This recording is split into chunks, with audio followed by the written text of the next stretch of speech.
एक हॉस्पिटल के मुर्दाघर में एक खूबसूरत अभिनेत्री अन्ना फ्रिट्ज की डेड बॉडी को देख के 3 दोस्त उस डेड बॉडी के साथ सेक्स करने जाते हैं। जब वो लोग एक एक करके सेक्स कर रहे थे तब वो एक्ट्रेस जिंदा हो जाती है और फिर तो कहानी शुरू होती है पाओ नाम के एक लड़के के साथ जो एक अस्पताल के मुर्दाघर में काम करता है। एक दिन उस मुर्दाघर में मशहूर और खूबसूरत अभिनेत्री अन्ना फ्रिट्ज की डेड बॉडी आती है। जिस अभिनेत्री की पूरी देश दीवानी है, उस लड़की की नंगी बॉडी को सामने देखकर पाओ ने फोटो खींचकर अपने दोस्तों को भेज देता है। थोड़ी समय बाद पाओ की दोस्त इवान और जावी अस्पताल में उनसे मिलने आता है और पाओ को बोलता है उन लोगों के साथ पार्टी करने जाने के लिए। तब पाओ बोलता है उसकी ड्यूटी और 1 घंटे बाद खत्म होगा।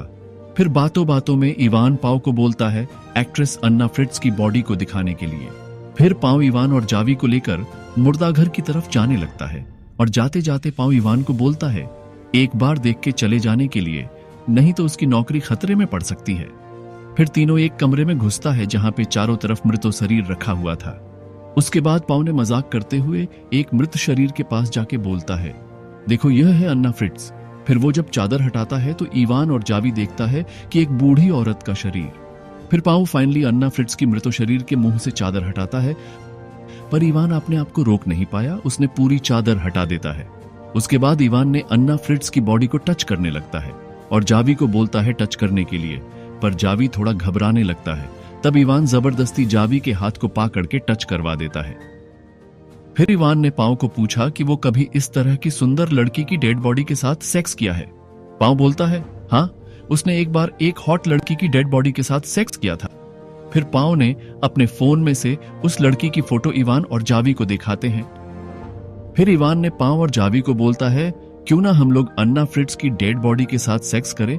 ये बात सुनकर जावी ने मना करता है और यहाँ से चले जाने के लिए बोलता है, लेकिन पाओ राजी हो जाता है और जावी को समझाते हैं।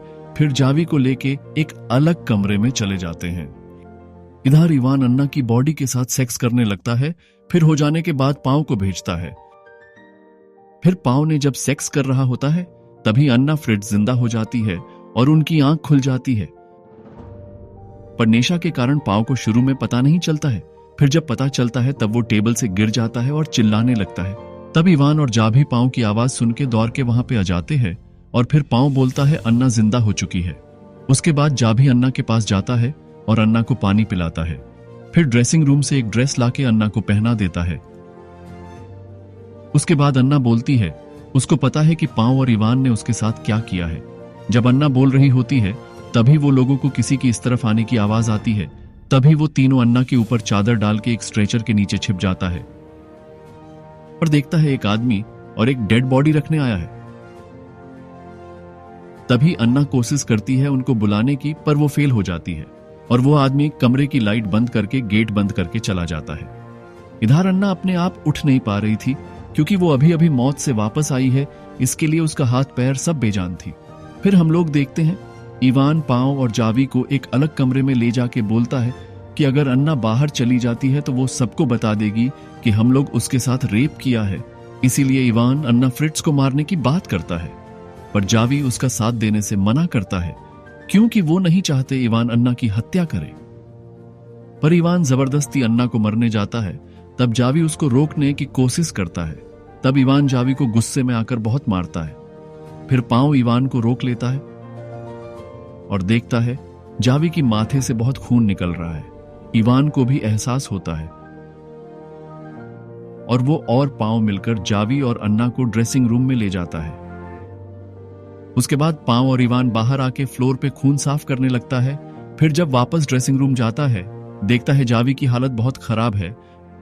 फिर पाओ जब ड्रेस चेंज कर रहा होता है तभी बाहर से पाओ कि एक सहकर्मी पाओ को बुलाता है। तब पाओ बाहर आता है और उनसे मिलता है। फिर पाओ उसको कैसे भी करके मुर्दाघर से बाहर लेके जाता है।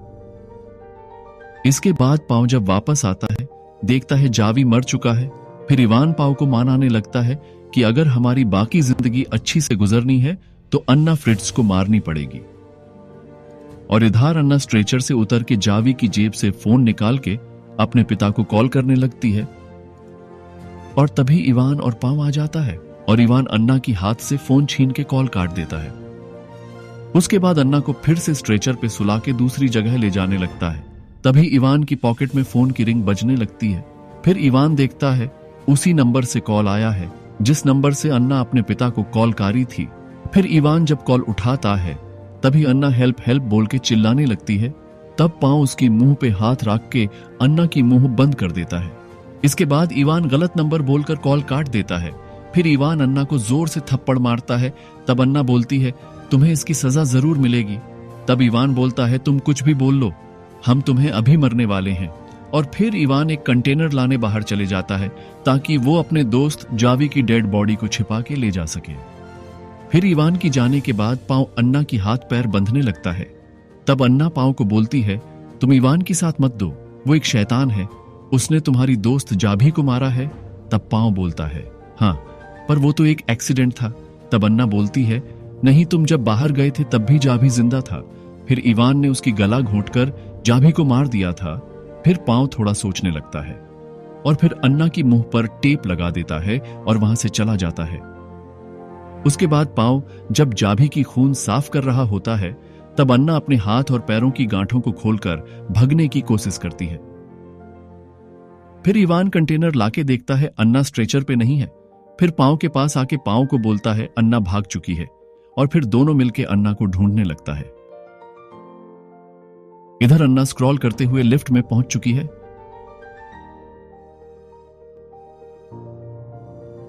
लेकिन तभी इवान लिफ्ट का दरवाजा बंद होने से पहले अन्ना को पकड़ लेता है और उसको घसीटते हुए दोबारा मुर्दाघर में ले आता है।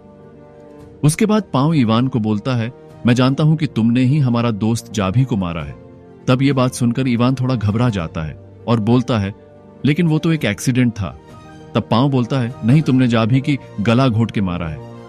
तब इवान बोलता है नहीं, ये झूठ है, तुम्हें यह बात अन्ना ने बोली होगी, तुम अन्ना की बात पर यकीन मत करो।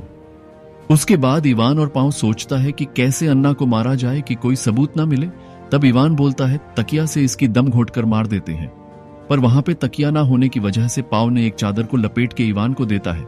लेकिन इवान पांव को बोलता है कि तुम मरोगे अन्ना को।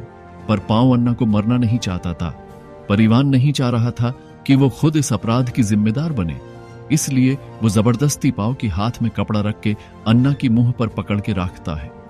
तब फिर से अन्ना की मौत हो जाती है।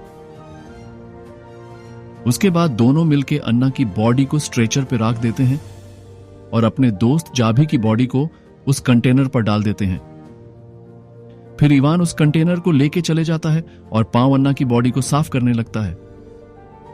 उधार इवान ने जाभी की शरीर को एक जगह पर फेंक के वापस आने लगता है और पांव अन्ना की बॉडी को चादर से ढकने के बाद चले आ रहा होता है। तभी वो और एक बार अन्ना के पास जाता है और अन्ना की मुंह से कपड़ा हटाता है और देखता है अन्ना अभी भी जिंदा है। आप जरूर यह सोच रहे होंगे कि अन्ना अमर है क्या, बार बार जिंदा हो जा रही थी। ऐसी बात नहीं है। असल में जब अन्ना पांव को बता रही थी कि इवान ने ही जाभी को मारा है, तभी पांव और अन्ना मिलकर एक प्लान बनाते हैं जिसमें पांव ने अन्ना को मरने की एक्टिंग करने को बोला था। इसके लिए इवान को पता नहीं चला कि वो जिंदा है।